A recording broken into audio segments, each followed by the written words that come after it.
మధ్యాహ్న భోజన పథకం ముఖ్య ఉద్దేశం ఏంటంటే స్కూల్ గోయింగ్ చిల్డ్రన్ సంఖ్య పెంచడం, అందులోనూ స్కూల్ డ్రాపింగ్ని కూడా స్టాప్ చేయడం.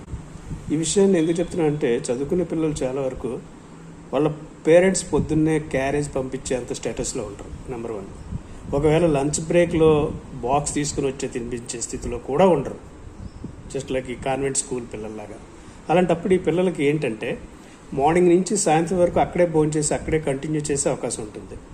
దానికి తోడు కూలీ నాలి చేసుకునే ప్రజలకి పిల్లల్ని పొద్దున్నే స్కూల్కి పంపించేస్తే సాయంత్రం వరకు నిశ్చింతగా ఉండొచ్చు.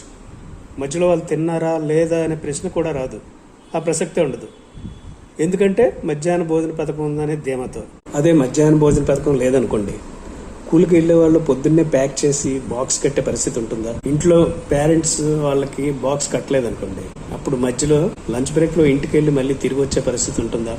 మీరు గమనిస్తే మోస్ట్ ఆఫ్ ది స్కూల్స్లో మార్నింగ్ హాఫ్ ఉన్న అటెండెన్స్ సెకండ్ హాఫ్కి వచ్చేసరికి సగానికి పడిపోతుంది. బహుశా గరికిపాటి గారి ఉద్దేశం ఏమై ఉంటుందంటే ఈ స్కూల్లో భోజనం మీద ఉన్న కాన్సన్ట్రేషన్ స్టడీస్ మీద లేదు అన్నట్టు ఆయన ఒపీనియన్ అయి ఉండొచ్చు.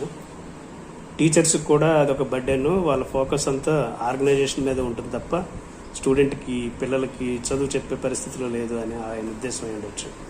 అలాంటప్పుడు కావాలంటే ఆ మధ్యాహ్న భోజన పథకంలో పార్ట్గా కొంత మనీని స్పెండ్ చేసి ఒక కేర్ టేకర్ని పెట్టుకుంటే ఆ ప్రాబ్లం సాల్వ్ అయిపోతుంది. అంతేగాని దానికోసం ఫుడ్ వద్దు గుడ్డు వద్దు అని చెప్పడం అంత సమస్యంగా లేదు.